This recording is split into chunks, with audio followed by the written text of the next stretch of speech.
tema da mensagem de hoje é a seguinte: diz o tolo em seu coração. Esse é o tema da mensagem dessa noite. Eu gostaria que você pegasse aí a Bíblia, a palavra de Deus, e abrisse no Salmo de número 14. Amém? Salmo de número 14. Nós vamos ler apenas a primeira parte do Salmo. Amém? A primeira parte do versículo 1, do verso 1 de Salmo de número 14. Todos acharam? Amém, Jesus. Glória a Deus, então. Diz assim a palavra do Senhor: diz o tolo em seu coração, Deus não existe. Corromperam-se e cometeram atos detestáveis. Não há ninguém que faça o bem. Amém? Só essa parte aqui, só o versículo de número 1. Então, diz o tolo em seu coração que Deus não existe. Bom, nas cartas paulinas, a maior dificuldade de Paulo era lutar contra os judaizantes, os falsos profetas, os falsos apóstolos e as falsas doutrinas. Esse era o maior combate que Paulo tinha em todo o seu ministério. Ele tinha dificuldades das igrejas, cada igreja tinha sua particularidade, mas em todas elas havia nessa área um grande trabalho e esforço que Paulo fazia para que não deixasse que as comunidades fossem enganadas nem por falsos profetas, nem por falsas doutrinas, nem por falsos apóstolos, e nem por falsos mestres, e nem pelos judaizantes. E quem eram os judaizantes? Os judaizantes não eram nada mais, nada menos que aqueles cristãos judeus, aqueles judeus que recebiam o Evangelho do Senhor, aceitavam o Evangelho de Jesus, mas queriam anexar ao Evangelho de Cristo as práticas da lei mosaica, como circuncisão, como sábado. Eles queriam agregar ao Evangelho de Jesus as práticas da lei mosaica. E isso trazia um grande transtorno para Paulo.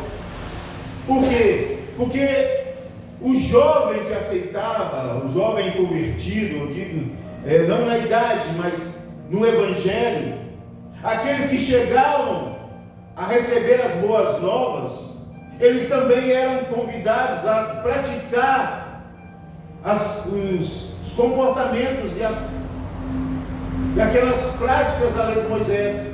Só que às vezes elas entravam em choque. Uma lei de Moisés falava do sábado, mas Jesus diz que o sábado foi feito para o homem e não o homem para o sábado. Então quer dizer que o homem era mais importante que o sábado. Salvar uma vida era mais importante do que deixar ela perecer no sábado. Então, é esse tipo de situação da circuncisão que eles entendiam que eles tinham que passar por aquele corte na genitália para poder ser circuncidado, para poder ser declarar filhos de Abraão. Só que o Evangelho diz que essa prática foi substituída pelo batismo. Nós morremos para o pecado e ressuscitamos para uma nova vida em Cristo Jesus. Então Paulo combatia os judaizantes com argumentos, e ele pregava, e falava ao povo. E depois de Jesus, que foi o precursor do Evangelho, aquele que trouxe as boas novas,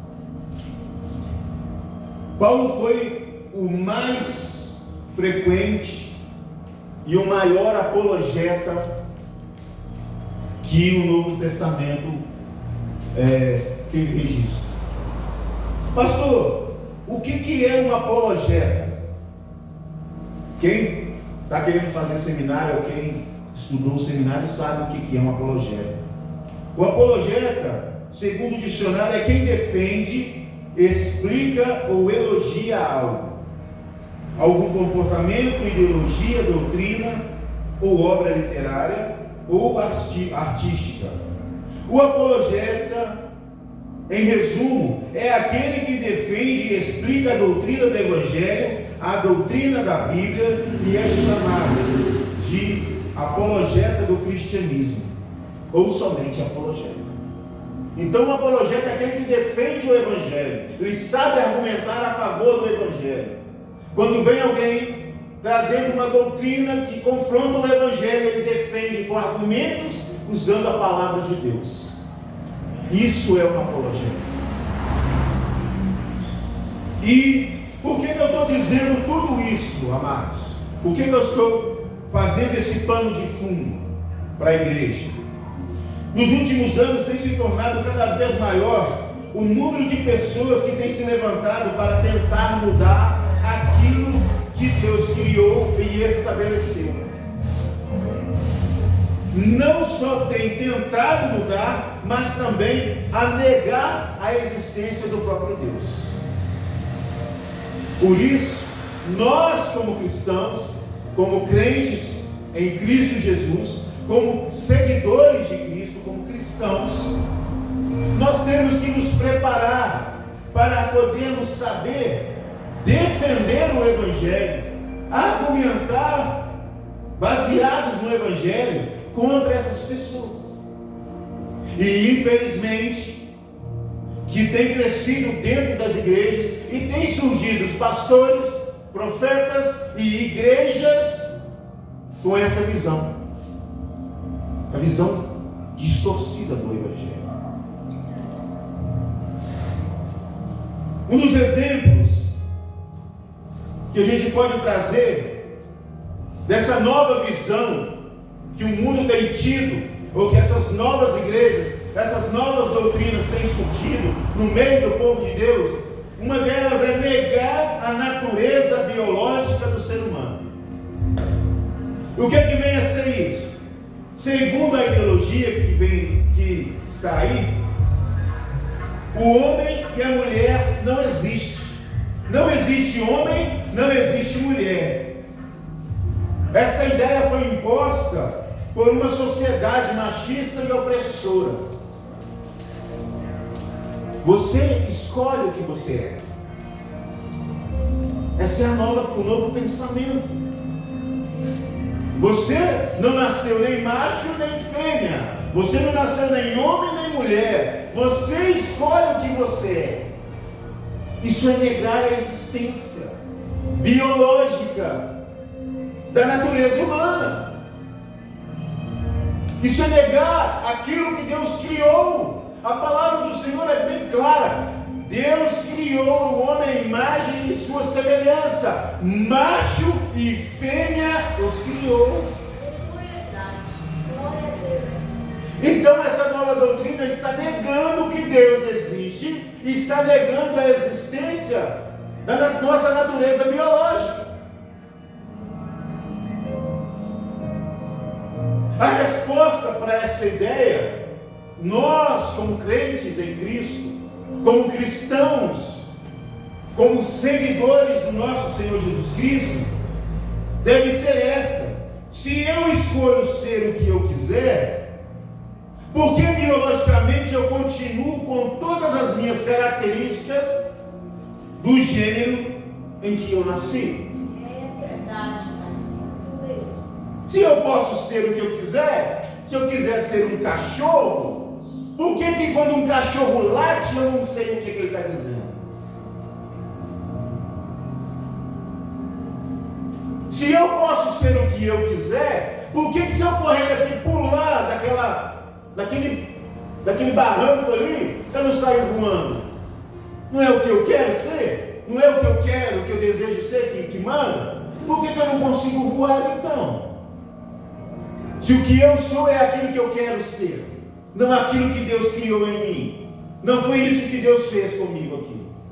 Deus me criou um homem, ser humano, masculino, macho. Deus criou a mulher feminina. Mas estão tentando negar a existência da natureza humana do homem e da mulher.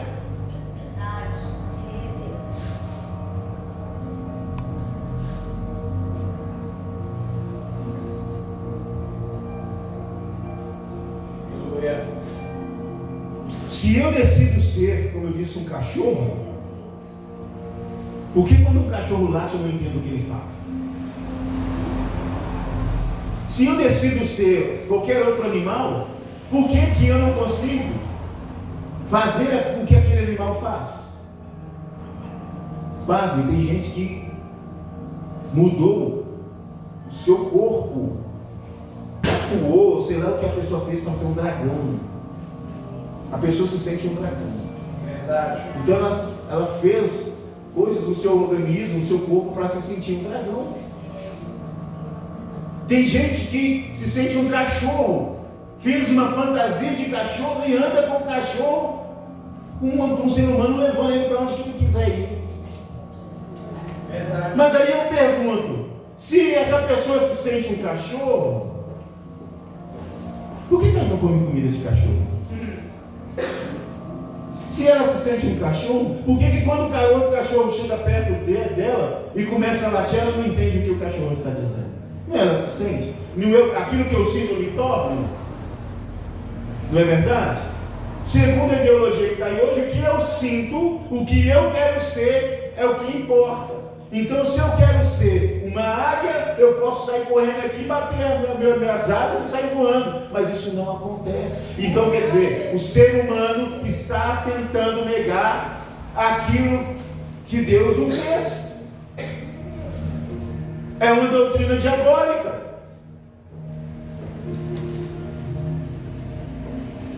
Segundo, negar as verdades já pré-estabelecidas por Deus.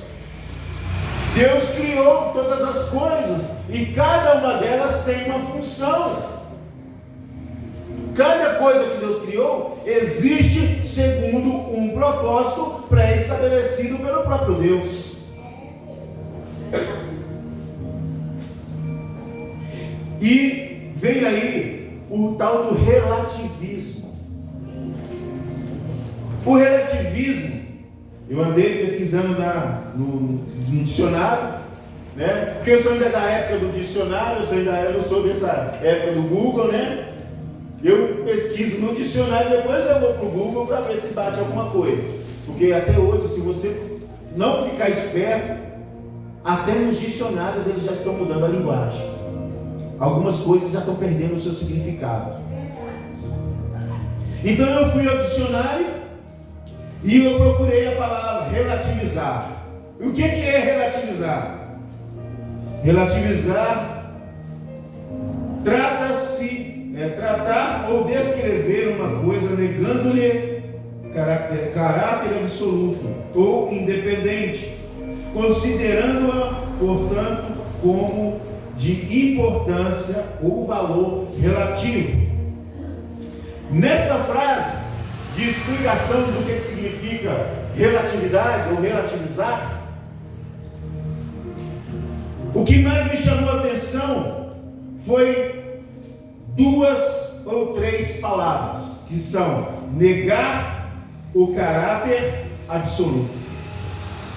Você negar o caráter absoluto, dizer que aquilo que é, não é. Já viu isso, pastor Zaltair? Se eu olho para essa cadeira e falo, não, isso não é cadeira não. Isso não é uma cadeira, isso é uma televisão. Porque tudo hoje é relativo. Eu posso relativizar qualquer coisa. Então o que é relativizar? É negar algo do caráter dele e do absoluto do que ele é. É negar aquilo que ele é. Se eu olhar para o relógio, não, isso aqui não é um relógio. Isso aqui é um pano de chão. Eu relativo isso aqui para mim é. Eu estou negando a existência de que aquilo ali é um relógio. Eu nego que isso aqui é uma cadeira. Eu tenho que impor a minha vontade naquilo que Deus criou. Eu olho para uma árvore e falo, não, a árvore, ela não tem folha verde. A folha dela é vermelha de bolinha azul. Eu estou relativizando. E qual o perigo de eu relativizar? Eu nego a existência de Deus. Eu posso negar que Deus não existe, ou posso moldar Deus segundo a minha vontade. O relativismo é isso. Deus não existe. Deus é aquilo que eu acho que Ele é. Deus é tudo. Deus é tudo. E Deus pode ser qualquer coisa. E não é assim. E não é assim. Essa mensagem hoje, queridos, é para nos alertar.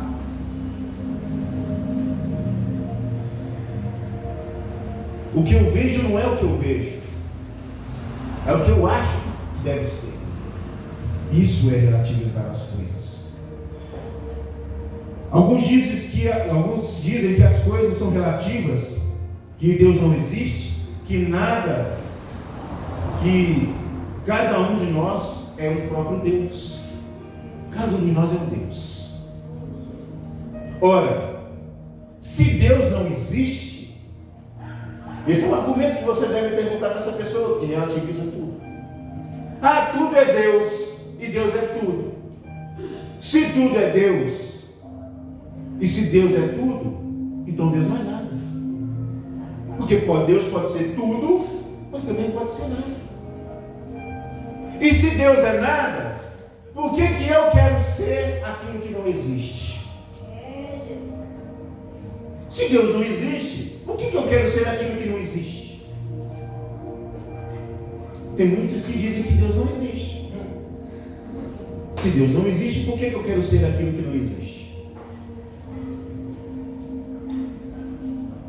Está vendo as armadilhas que nós temos que estar atentos para que a gente não caia nesses argumentos? Negar algo que existe como se não existisse é meio insano ou louco, não acha? É ou não é? Você negar, aquilo ali não é uma cadeira, todo mundo está vendo que é uma cadeira, mas não é uma cadeira. A pessoa fala, o pastor está bem doido, está faltando um parafuso na cabeça dele. Aquilo ali é uma cadeira. Mas eu chego aqui e falo, não, isso é relativo. Para mim é uma mesa. A pessoa vai ficar meio sem entender. Mas o objetivo é esse, é confundir. O objetivo é confundir, é diminuir, é nos afastar de Deus.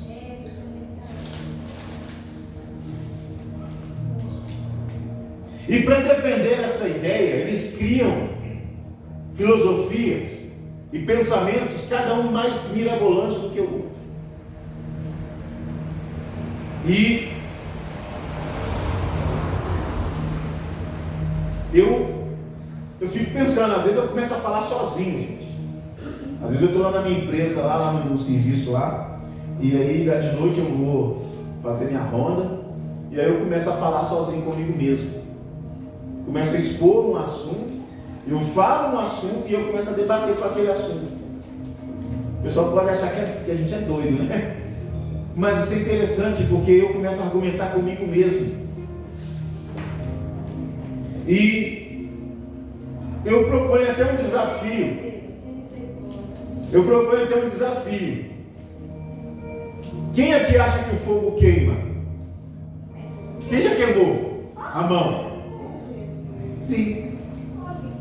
Mas tem gente que chega com a filosofia, não é o fogo que queima, mas o que queima é o calor que ele emite.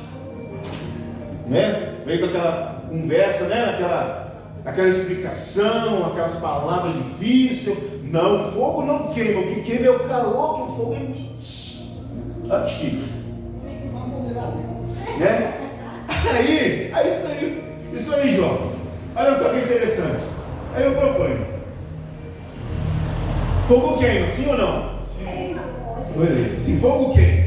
Só que de acordo com o que alguns chegam aí, né, os supostos conhecedores, não, fogo não queima, é o calor que queima. Então tá.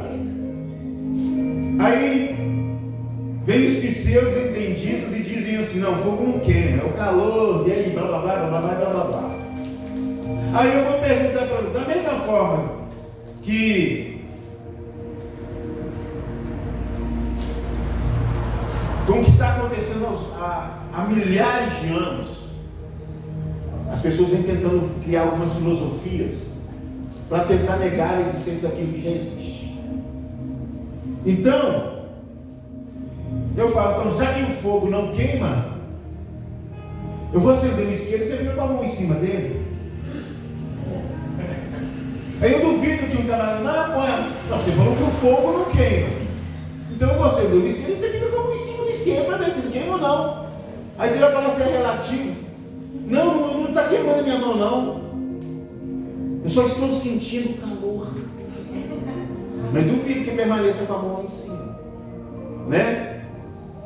Quando eu era militar, tinha uma frase que os superiores nossos diziam o seguinte, que o frio é psicológico. Você não está fazendo frio, o frio é psicológico. É a ausência de calor. Tá vendo? Tá vendo? Sempre aparece um filósofo, né? Não, o frio não existe, existe a ausência de calor. Olha essa explicação bacana. Mas no dia que está fazendo frio, todo mundo coloca aqui uma blusa, né? Se é ausência de calor, chama ele ao calor, vem pra cá. Ele foi embora, né? Foi embora, né, Cássia? Foi embora. É ausência, ele não está aqui, ele foi embora. É negar a realidade das coisas, buscando explicações filosóficas com palavras difíceis para que a gente não entenda. Isso é para enganar. Segundo a ciência, beleza, o frio é a ausência de calor. Segundo a ciência, mas na prática, o frio é o quê? Quando a temperatura baixa. E a gente não vive só na teoria, a gente vive na prática.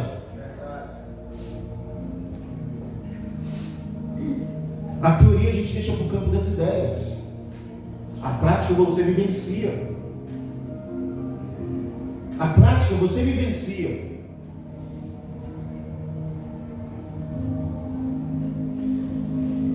E esse tipo de comportamento e ideologia que está sendo embutido na mente do ser humano agora, sabe para que serve? Eles estão tentando, como eu disse, moldar a Deus segundo a minha e a sua semelhança. Deus não existe. Eu sou Deus. Você é um Deus, pastor Zoltán. Todos aqui é um pequeno Deus. E é isso que eles querem colocar na nossa cabeça. Que nós somos deuses.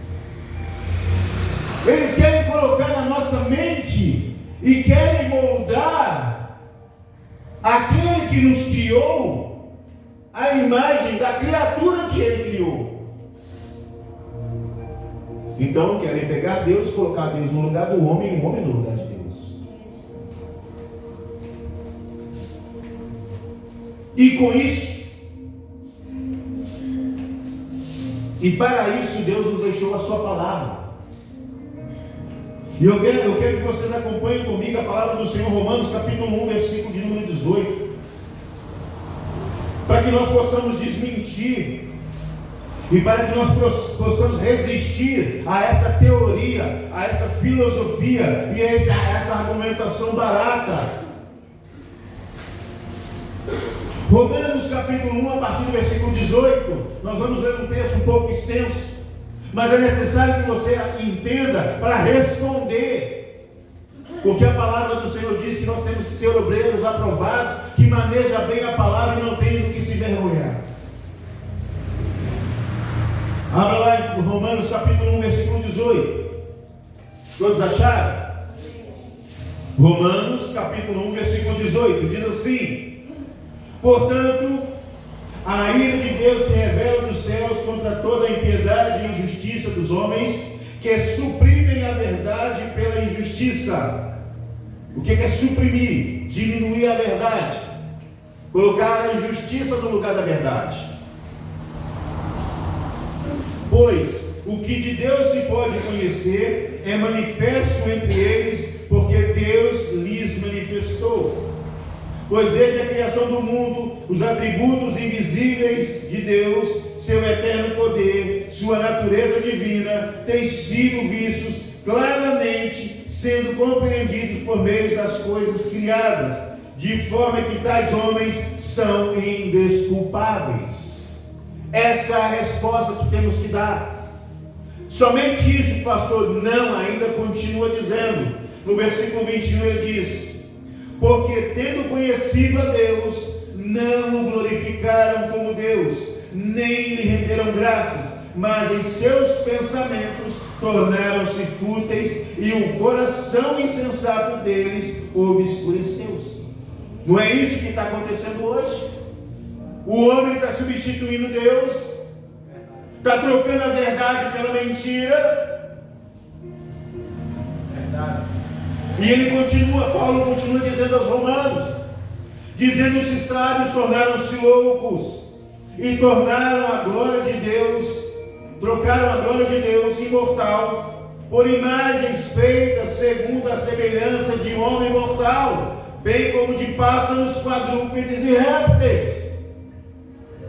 Você foi criado à imagem e semelhança de Deus, não à imagem e semelhança de uma vaca, nem de um cachorro, nem de um dragão. Você foi criado à imagem e semelhança de Deus. E você é que foi criado à imagem e semelhança de Deus. Não Deus criado à sua imagem e segundo a sua semelhança e nem segundo a sua vontade. Nós somos criaturas e Deus é o Criador. Não devemos inverter a ordem das coisas. Verdade, Deus. E ele continua a defesa. Por isso que eu disse que Paulo foi um dos maiores, foi o maior apologeta do Novo Testamento. Ele defendeu o Evangelho com argumentos sólidos. E ele continua a partir do verso 24, no versículo 24. Por isso Deus entregou a impureza sexual segundo o desejo pecaminoso do seu coração, para a degradação do seu corpo entre si. Trocaram a verdade de Deus pela mentira, adoraram e serviram coisas e seres criados em lugar do Criador, que é bendito para sempre. Amém. Por causa disso, Deus os entregou a paixões vergonhosas. Até suas mulheres trocaram suas relações sexuais naturais por outras contrárias à natureza. Da mesma forma, os homens também abandonaram as relações naturais com as mulheres e se inflamaram em paixões uns pelos outros. Começaram a cometer atos indecentes, homens com homens, e receberam em si mesmo o castigo merecido pela sua perversão. A palavra de Deus está dizendo que o homem não deve trocar a ordem natural das coisas, porque cada coisa foi criada segundo um propósito. Para um propósito, cada um de nós foi criado. Verdade, Deus. Aleluia, Jesus. Ainda tem mais, não acaba aqui não. Além disso, além do mais, visto que desprezaram o conhecimento de Deus, eles entregou a uma disposição mental reprovável para praticarem o que não deviam. O que significa isso? Falou, Deus diz assim, em outras palavras: já que vocês querem seguir a cabeça de vocês, então sigam do jeito que vocês querem pensar. Só que aí deu mal. Como diz o pessoal, deu ruim. Sabe o que aconteceu? Ele vai descrever uma série de situações, de comportamentos e de caráter duvidoso. Olha o que ele diz.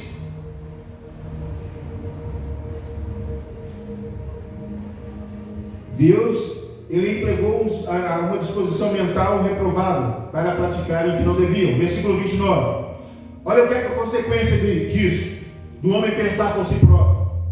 Tornaram-se cheios de toda sorte de injustiça, maldade, ganância, depravação.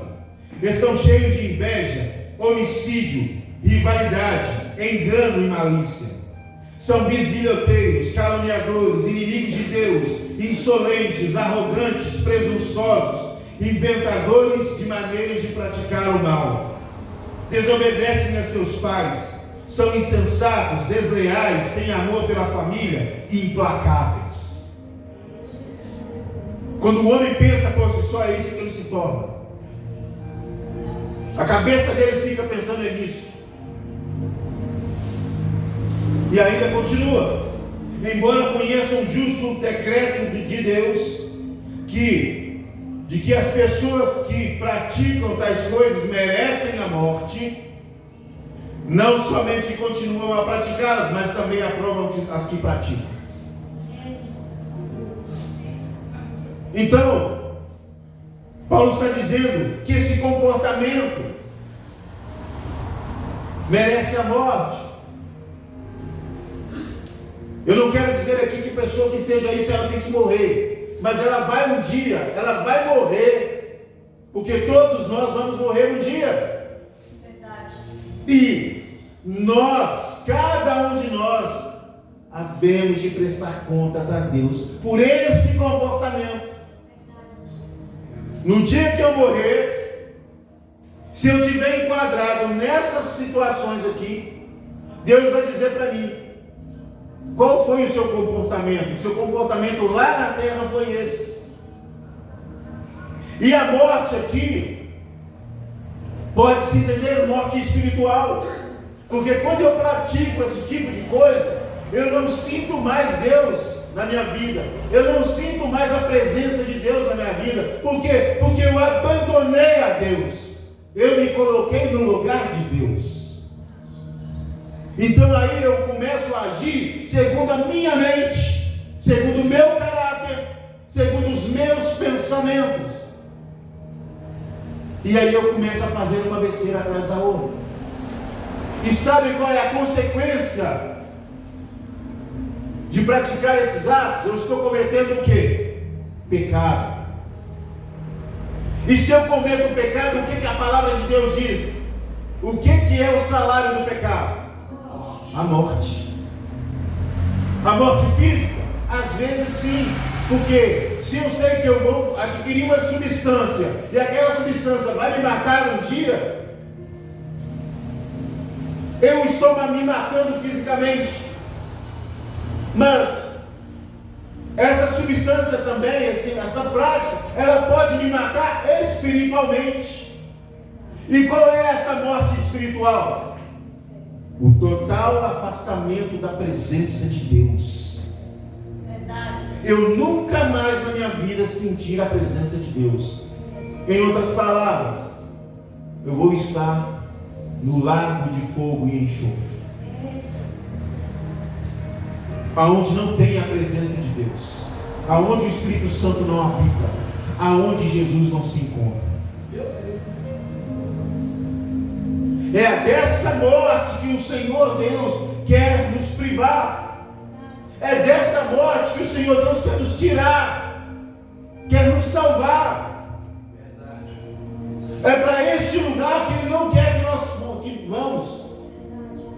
Por isso a morte física ela é consequência da decisão que eu tomo. Se eu sou aqui, vamos pegar uma dessas palavras aqui. Se eu sou uma pessoa insensata, eu não tenho senso das coisas. Aí está passando aquele monte de carro no meio da avenida. Aí eu vou andar como se nada estivesse acontecendo. O que vai acontecer comigo se eu atravessar uma BR? Eu vou ser atropelado. E provavelmente eu devo morrer. Porque eu fui insensato. Faltou sensatez a mim. Então, eu posso morrer fisicamente. Se eu for um insensato. Se eu for um bisbilhoteiro, também eu posso morrer, que é cara curioso, que quer ver tudo. É Deus. Bisbilhoteiro é aquele que quer futucar na vida dos outros. Quer descobrir aquilo que não é da conta dele. Tem gente que morre por causa disso. Por ser bisbilhoteiro. Então todas esses adjetivos que aqui estão, nós devemos dizer assim, adjetivos ruins, podem causar morte física, mas também pode causar a pior de todas as mortes, que é a morte espiritual. E até um ponto aqui, que eu gostaria que vocês ficassem alerta.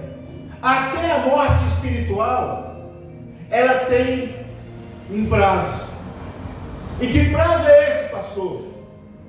A minha vida. Se eu morri espiritualmente, quer dizer que eu estou afastado de Deus. Mas se eu ainda estou vivo, ainda há tempo de eu voltar para a presença de Deus. Se eu ando praticando essas coisas, eu posso morrer fisicamente. Acabou, não tem mais solução.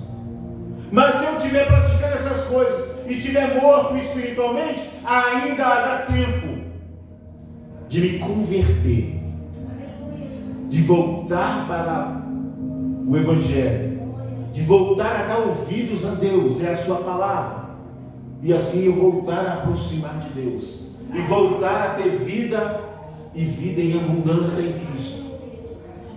Mas se eu morro fisicamente, não tem mais o que fazer.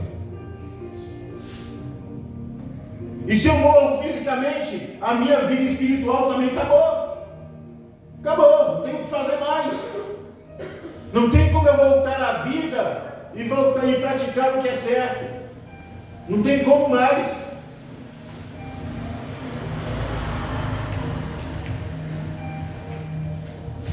E ele continua, para finalizar aqui uma parte. Ele diz: embora conheça o justo decreto de Deus, de que essas pessoas que praticam tais coisas merecem a morte, está escrito, né? E eu expliquei que tipo de morte é. Pode ser a morte física, porque não alguém chegar e matar. Não. Porque a pessoa é homicida, eu vou lá matar. Se a pessoa é maliciosa, eu vou lá matar. Não, está errado. Não é assim, não é essa a explicação. Se a pessoa ela pratica essas coisas, essa prática vai levar ela à morte. Esta prática aqui vai levar ela a morrer, tanto fisicamente quanto espiritualmente. Não é segundo a interpretação das outras pessoas, dizendo a pessoa que ela é caluniadora, ela tem que morrer, ela é insolente. Não é isso. É a consequência disso. É a consequência dela ser assim. É que vai fazer com que ela morra espiritualmente e às vezes fisicamente.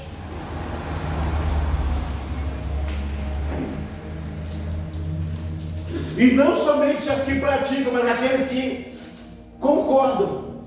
Não, você é malicioso, né? Eu concordo que você seja malicioso. Essas também serão punidas, porque elas concordam. Elas estão concordando. Elas estão concordando com a prática do pecado. Então elas são cúmplices.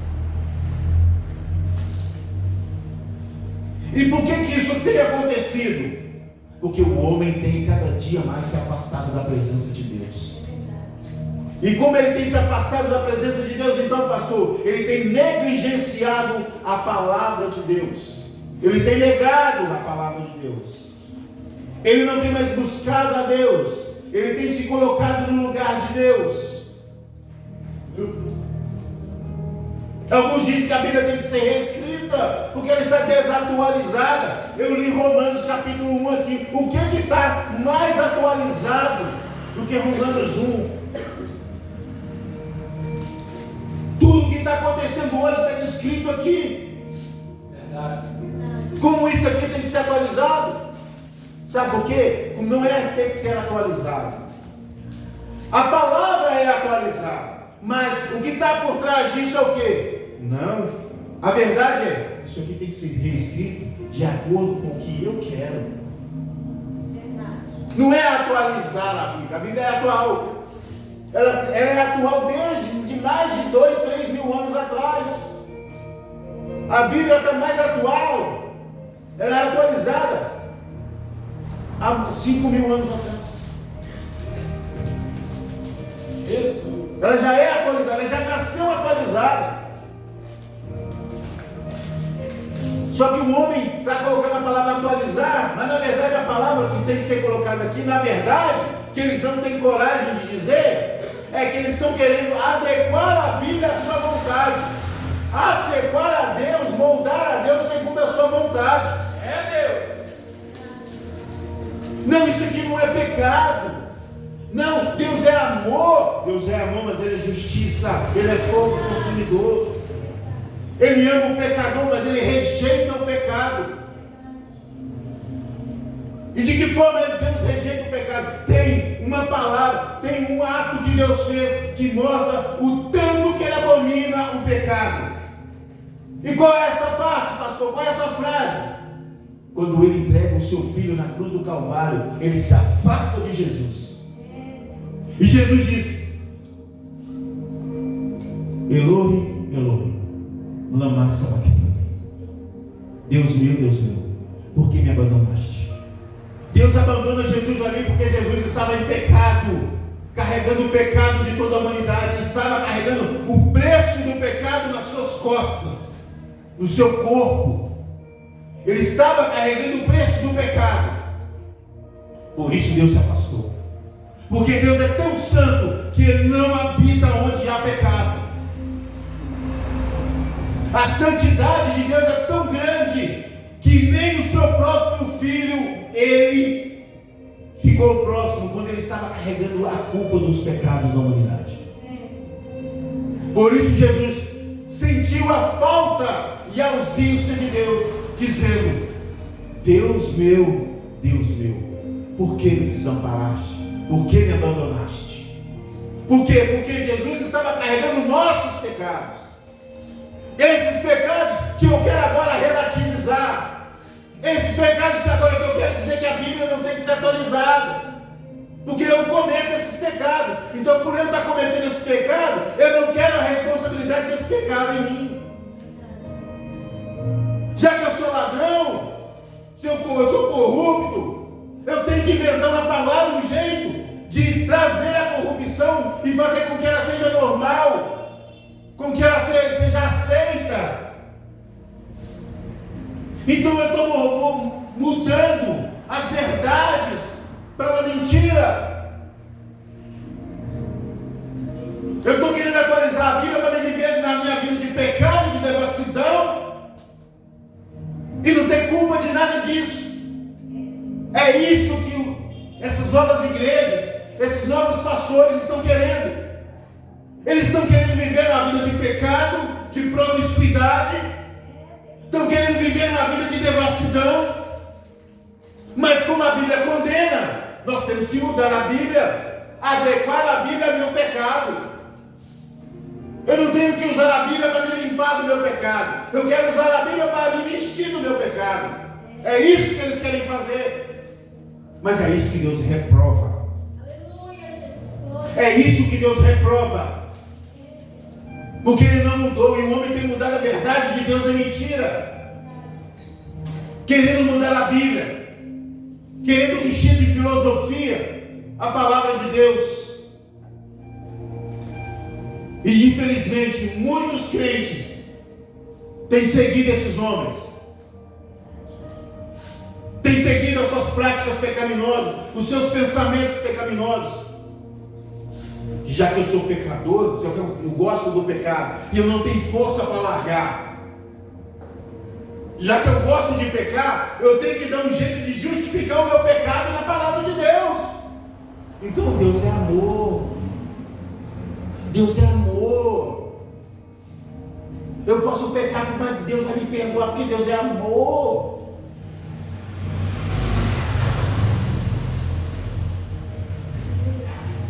Fala isso para aquelas pessoas que morreram no deserto, que se levantaram contra Moisés. Quando eles se levantaram contra Moisés, a Bíblia diz que a terra se abriu, e naquele dia muita gente morreu, porque se levantou contra o Senhor. Pergunta para os filhos de Arão, quando Deus disse que não era para tocar na arca, eles foram lá tentar segurar a arca, morreram queimados. Fala para eles que Deus é amor. Deus é amor, mas para quem ama Deus. Deus é amor para quem o ama, mas para quem quer confrontar, Deus é justiça. Deus é justiça. A Bíblia tem que ser atualizada. Então vamos ler mais um texto para ver se ela precisa ser atualizada. 2 Timóteo capítulo 4, versículo 3. Abra sua Bíblia. Segunda carta de Paulo a Timóteo, capítulo 4, versículo 3. Vamos ver se ela precisa de atualização. Paulo dizendo a Timóteo, diz o seguinte, capítulo 4, versículo de número 3. Paulo dizendo a Timóteo: olha, Timóteo, pois virá o dia, o tempo, em que não suportarão a sã doutrina. Ao contrário, sentindo coceiras nos ouvidos, juntarão mestres para si mesmos, segundo os seus próprios desejos. Eles se recusarão a dar ouvidos à verdade, voltando-se para mitos. Quer coisa mais atual do que isso? Não tem hoje pseudos-pastores, e até mudaram, agora não é pastor, é coach.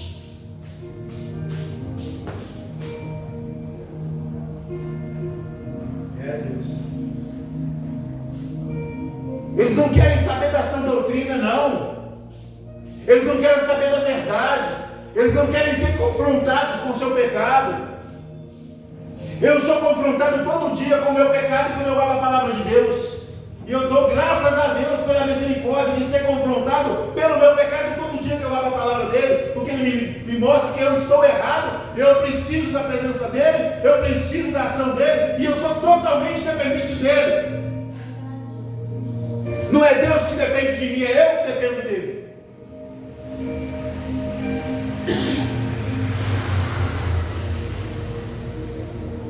Virá tempo em que não suportarão essa doutrina. Ao contrário, sentirão coceira nos ouvidos e juntarão mestres para si mesmos. Versículo 4. Eles se recusarão a dar ouvidos à verdade, voltando-se para mitos. Voltando-se para mitos. Criarão doutrinas, criarão situações. A moda agora, não, você não tem culpa de ser pecador, a culpa é do seu pecado. A culpa não é sua de pecar, a culpa é do seu pecado. Mas o pecado é eu que pratico. O pecado é decisão minha. Eu decido pecar. Então, se eu decido, a responsabilidade é minha. E eu não posso ser isentado das minhas responsabilidades.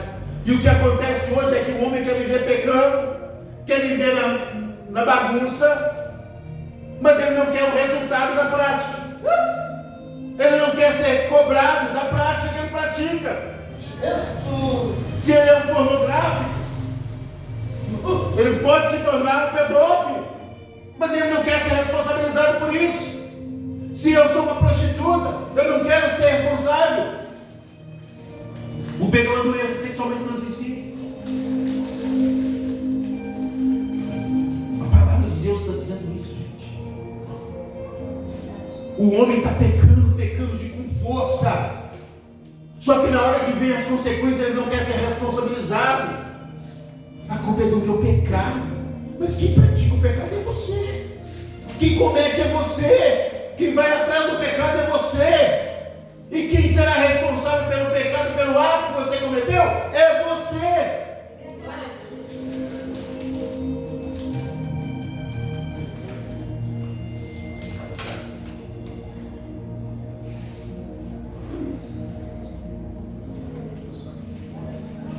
Como eu disse, estão tentando adaptar Deus à sua própria vontade. Estão tentando adaptar a Deus à minha vontade. Eu é que determino, não é Deus que determina mais.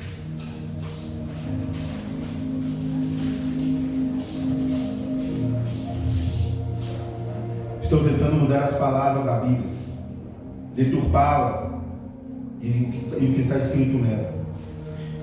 Enfim, estou tentando mudar a Deus, a minha imagem, conforme a minha semelhança. E por quê? Por que está acontecendo isso? Porque o homem deseja continuar sem Deus. O homem deseja continuar sem Deus. Continuar sem Deus é continuar sem regras. Continuar sem Deus é continuar sem limites. Continuar sem Deus é não ser responsabilizado pelos meus atos. Continuar sem Deus é não ter parâmetro. Continuar sem Deus é não saber o que é certo e errado para eu não ser culpado. Por isso o homem quer viver sem Deus, para não ser responsabilizado pelos seus atos. Mas uma máxima é verdadeira.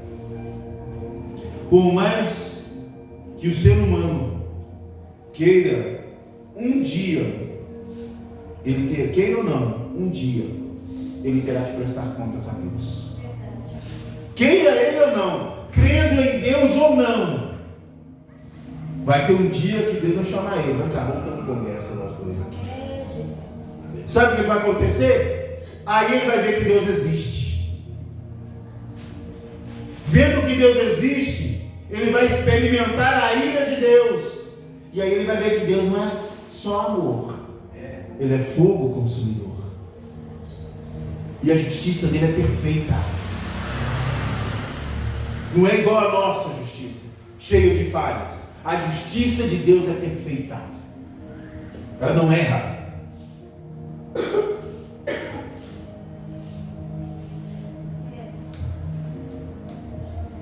Na sua existência, ele só vai perceber isso na hora da sua morte. O ser humano só vai perceber isso na hora que ele morrer. Aí ele vai estar diante de Deus. Quem és tu? Ele vai dizer as mesmas palavras: eu sou Jesus a quem tu persegue, a quem tu negou. Eu sou Deus que você negou. Eu sou o Deus a quem você afrontou. Eu sou aquele Deus que num desfile de escola de samba você vilipendiou. Eu sou aquele Deus que naquele desfile você pegou a Bíblia e rasgou a minha palavra. Eu sou esse Deus que você negou e negligenciou. Eu sou aquele Deus que naquele dia você blasfemou.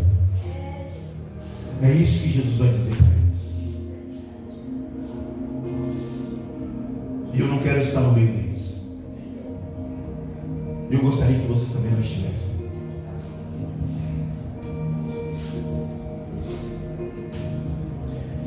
Mas o que isso tem de importância para mim, pastor? Eu estou na igreja. É justamente aí. É por você estar na igreja que nós devemos tomar cuidado para não cair nessas ideias e nesses pensamentos. Nós temos que nos armar na palavra, saber argumentar, saber discutir, Saber mostrar que na palavra o Senhor nos dá vitória. Amém, Jesus. Glória a Deus. Nós temos que estar alerta para os enganadores que vieram. Falsos profetas, vãs filosofias, engano, mentiras de Satanás. Você sabe o que é o sofisma? Sofisma, segundo o dicionário, é argumento ou raciocínio recebido com o objetivo de produzir ilusão da verdade, que, embora simule um acordo com as regras lógicas, apresenta, na realidade, uma estrutura interna incorreta, deliberadamente enganosa. Eu vou explicar. Apresenta um raciocínio aparentemente certo, mas ele está errado. No final está errado. Olha só para vocês verem. Olha o exemplo de uma argumentação. Jesus é Deus? É ou não é? Responde, igreja. Jesus é Deus? Sim. Jesus é Deus. Se Jesus é Deus, Maria é mãe de Jesus? É ou não é? Maria foi mãe de Jesus?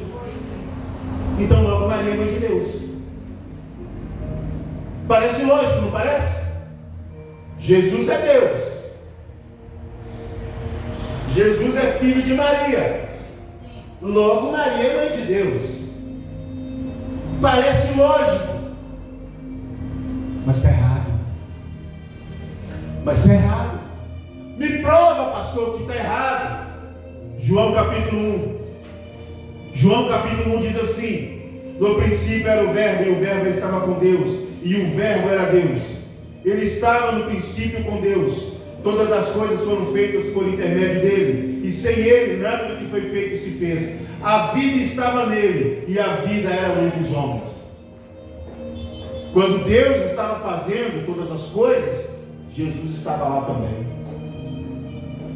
Como é que um ser humano pode ser pai, mãe de quem já existia? Verdade. Como é que Maria pode ser mãe de alguém que já existia? O verbo se fez carne. Continuando aqui, João capítulo 1, versículo 10 até o 16. O verbo estava no mundo e foi feito por intermédio dele. Quer dizer, o mundo foi feito por Jesus. Jesus que criou o céu e a terra. Porque o verbo era Deus. Jesus era Deus. Jesus estava com Deus. Então Jesus é quem criou todas as coisas. O verbo estava no mundo. O mundo foi feito por intermédio dele. Mas o mundo não o conheceu. Veio para o que eram seus e os seus não o receberam. Mas a todo quanto o receberam, deu-lhes o poder de serem feitos filhos de Deus, a saber, aos que creram no seu nome, aos quais não nasceram de sangue, não nasceram do sangue, nem da vontade da carne, nem da vontade do homem. Ou seja, Jesus nasceu de Maria, não foi por vontade de Maria, não foi porque teve relação com José, não foi por nada disso, mas sabe por que foi? Mas de Deus. Foi vontade de Deus que Jesus, o próprio Deus, se fizesse carne e através de um ser humano ele viesse ao mundo. Mas ele já existia antes de Maria existir. Foi só uma passagem do mundo espiritual para o mundo físico. Foi um portal. Foi isso que aconteceu. E ele continua, a palavra do Senhor continua. E o verbo se fez carne e habitou entre nós. Quem era o verbo? Jesus era o verbo. E o verbo se fez carne e habitou entre nós, cheio de graça e de verdade, e vimos a sua glória, glória como unigênito do Pai. João dá testemunho a respeito deles e exclama: este é de quem eu disse, o que vem depois de mim, contudo, a primazia, porquanto já existia antes de mim. O próprio João está declarando que Jesus já existia antes de vir ao mundo. Porque todos temos recebido sua plenitude e graça sobre graça. Como é que Maria pode ser mãe de Deus? Se Deus já existia antes de Maria. Como é que Jesus pode ser filho de algo que Ele é Pai e Criador?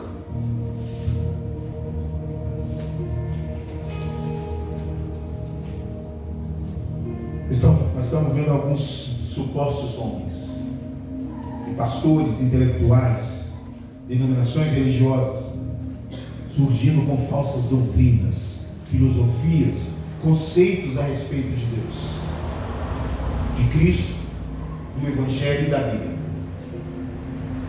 Nós temos que ter muito cuidado com essas pessoas e com o que a gente vê e consome, principalmente na internet.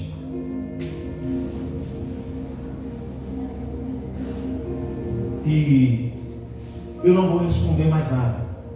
Eu vou deixar que a Bíblia responda. João capítulo 5, versículo 39. Examinai as Escrituras, porque julgais ter nelas a vida eterna, e são elas mesmas que testificam de mim. A própria Escritura testifica que Jesus existe. A própria Escritura ela testifica que Deus existe.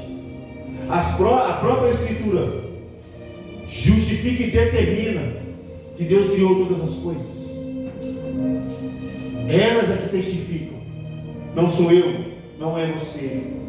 É a palavra de Deus, é a própria palavra de Deus, a própria Bíblia, que testifica que Jesus existe. E o que é certo e o que é errado. Salmo 14, versículo de 1 a 7. Diz: o tolo não é Deus. Diz o tolo em seu coração: Deus não existe. Corromperam-se e cometeram atos detestáveis. Não há ninguém que faça o bem. O Senhor olha para o céu, para os céus, para os filhos dos homens, para ver se há alguém. O Senhor olha dos céus para os filhos dos homens, para ver se há alguém que tenha entendimento, alguém que busque a Deus. E todos se desviaram, igualmente se corromperam. Não há ninguém que faça o bem, não há nenhum sequer. Será que nenhum dos malfeitores aprende? Eles devoram o meu povo como quem come carne e pão, quem come pão e não clamam pelo Senhor. Olha, estão tomados de pavor, pois Deus está presente no meio dos justos. Vocês, malfeitores, frustram os planos dos pobres, mas o refúgio deles é o Senhor. Ah, se de Sião viesse a salvação de Israel! Quando o Senhor restaurar o seu povo, Jacó exultará e Israel se regozijará. Romanos capítulo 1 eu já li. 2 Timóteo capítulo 4, versículo 3 e 4 também eu já li. Deus está respondendo. Salmo 146, 5 e 6 diz: bem-aventurado aquele que tem o Deus de Jacó por seu auxílio, cuja esperança está no Senhor seu Deus, que fez os céus e a terra, o mar e tudo o que neles há, e mantém para sempre a sua fidelidade. Como é que Deus não existe? Para finalizar, Atos capítulo 17, versículos 24 a 31. O Deus que fez o mundo e tudo que nele existe, sendo Ele Senhor dos céus e da terra, não habita em santuários feitos por mãos humanas, nem é servido por mãos humanas, como se de alguma coisa precisasse, pois Ele mesmo é quem a todos dá a vida, respiração e tudo mais. De um só fez toda a raça humana para habitar sobre toda a face da terra, havendo fixado os tempos previamente estabelecidos e os limites da sua habitação, para buscarem a Deus, se porventura tateando possam achar, bem que não estão longe de cada um de nós, bem que se Ele não está longe de cada um de nós, pois nele vivemos e nos movemos e existimos, como alguns dos vossos poetas têm dito, porque dele também somos geração, sendo, pois, geração de Deus, não devemos pensar que a divindade é semelhante a ouro, a prata ou a pedra, trabalhados por arte e imaginação do homem. Ora, não levou Deus em conta toda a ignorância? Agora, porém, notifica aos homens que todos, em toda parte, se arrependam, para que porquanto estabeleceu um dia em que há de julgar o mundo com justiça, por meio de um varão que destinou e acreditou diante de todos, ressuscitando-o dentre os mortos. Como é que Deus não existe? Como é que tudo é Deus e Deus é tudo? Sendo Deus criando todas as coisas, até nós. Como eu posso me equiparar a Deus? Como eu posso dizer que eu sou Deus,